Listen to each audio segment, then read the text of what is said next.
The American Dream. What would America be without the myth that holds all American experience together? The myth of greener pastures, the tales of rags to riches. Whether German families fleeing the 1848 revolution, men thirsty for gold in California, or dreamers imagining a life of ease and comfort as their reality sits heavy on their backs. There have been many stories of how the American dream drew thousands of people further west to better their lives. One such story is that of Benjamino Evangelista, better known as Benny. Benny was born in Naples, Italy in 1885. At the age of 19, he decided to take his chances and made his way to Philadelphia with his brother Antonio. Benny had taken an interest in the mystical early on in his life, at times in opposition to his Catholic upbringing. This fascination soon led to the brothers falling out after Benny began spreading detailed accounts of his mystic visions that went against his brother's beliefs. Benny, however, was convinced that God was calling on him for a special mission, and he had no choice but to follow God's will. Soon after, Benny moved to York, Pennsylvania, where he took a job in railroad construction. There he became fast friends with another immigrant from Naples, a man by the name of Aurelius Angelino. The two were drawn to each other by their mutual interest in the occult, though in Angelino's case, his interest took a dark and devastating turn that would be ominous of the later events of this story. One harrowing night, Angelino lost his temper and attacked his family with an axe, murdering 2 of his children. He was immediately arrested and sent to prison for the criminally insane. This event disturbed Benny, and he moved to Detroit to escape the memories of his friend's attack. In Detroit, Benny began to work as a carpenter, at times dipping his toes into real estate. He also got married and settled down into family life, though for him this also meant he had more time to explore his interest in the occult further. He began to perform psychic healing on whoever could afford his fees of $10. With profits coming in nearly daily, Benny decided to move his family to a bigger and quieter house on the corner of Saint Aubin and Mack Avenue. From one of the windows in this new house, passerbys could see Benny's Great Celestial Planet exhibition in the basement made out of paper mache. However, what was not too visible from the outside was the basement chamber where Benny performed his infernal rituals. There he would mix spells and potions, conduct sacrifices, maintain a makeshift altar, and sharpen his many knives. It was there that Benny would invite the sick to be healed of their ailments. Because of this, Benny would soon become the subject of many angry protests and a new enemy in the neighborhood. In the basement, you could also find copies of his self-published book, The Oldest History of the World Discovered by Occult Science in Detroit. According to an inscription written by Benny, the words to this book came directly from a chain of nightly trances that began when he arrived on American soil. The book was only the first of a series that he envisioned would reveal knowledge directly from God that remains unknown on Earth. Unfortunately for Benny, this series would never be written. On the morning of July 3rd, a man named Vincent Elias would arrive at Benny's home to discuss a real estate deal. The scenes he would find inside the house would haunt him for the rest of his life. He immediately got in touch with the Detroit police, and nearly the entire homicide division was dispatched to the scene to investigate. Inside the house, the police were greeted with a seated Benny, still at his desk, his hands neatly folded on his lap as if deep in prayer. His head, however, was not bowed down to God, but was lying by his feet on the floor.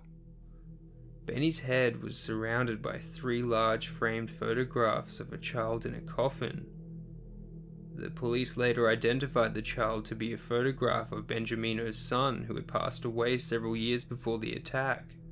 Other strange discoveries were also noted by the police, including pieces of a woman's undergarments with the name of their owner on the labels, which the investigators believed to be part of a voodoo ritual.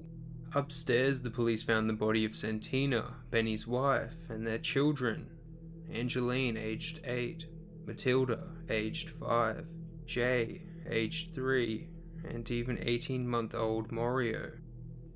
Though the police could not provide any answers, the newspapers soon filled in the gaps with their own stories. Rumors began to spread of Benny's occult dealings and how this led to the brutal murder of his family.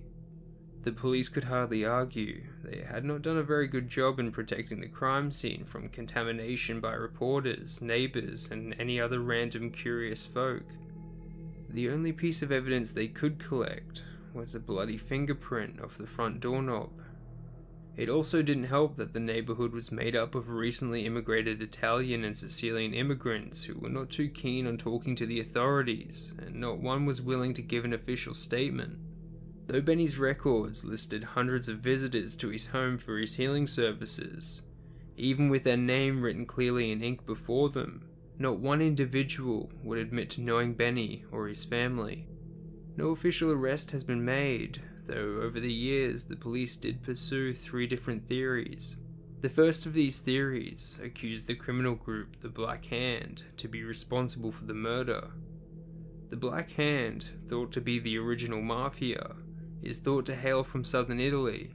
Active in the 1920s, the Black Hand terrorized and extorted fellow Italian immigrants. They were infamous for sending threatening letters with a black handprint drawn on or imprinted on the victim's door. The police would find several notes hidden in Benny's desk, with the last dated 6 months before the attack. The note said, "This is your last chance." The problem with the Black Hand theory is that by 1929, the Black Hand was already a defunct structure that had already made its way to the mafia enterprise. Whoever was sending the notes was trying to extort money from Benny, but was not very serious in their attempt. It was unlikely that this amateur was responsible for the murders. The second theory revolved around a local man named Umberto Ticcio. The man had visited the Evangelista house that night before the bodies were discovered. According to Ticcio, he was making a final payment on a house Benny had sold him. Police took both Ticcio and his friend Angelo DePoli, who had accompanied him to Benny's, in for questioning when the authorities discovered an axe, a sharp banana knife, and a pair of suspicious work boots in the barn behind the quarters of the 2 men. The 2 men denied any involvement in the murder, but the newspapers were having none of that, largely due to an ingrained prejudice against Italian immigrants. Ticcio had knifed his brother-in-law to death 3 months before the attack. This gave authorities enough substance to make him a prime suspect in the investigation. However, there was no physical evidence to tie Ticcio to the case, and he was soon released and would die a few years later. The third theory pointed to Benny's old friend, Aurelius Angelino, the same one who murdered his 2 children. In 1923, Angelino escaped from his cell at Pennsylvania prison and was never to be seen again. With the crime being so similar to the crime scene of Angelino, it is hard not to make a connection. Could Angelino have made his way back to Detroit to track down his old friend? Were there some past memories involving Benny that sat to boil over the 9 years he was in prison? Could he have possibly been seeking revenge? It's hard to know. This case remains a mystery. Now, with the Evangelista's old home demolished on Saint Aubin Street, the last remains of the story of the Evangelista family are also quietly vanishing. A story where a killer can so easily walk into a house of a family, take away something most precious to them, and then disappear into the night. We can only hope to keep the story alive so that at some point we might be able to identify the killer. Hopefully one day we can find out what happened to the Evangelista family. Thanks for watching.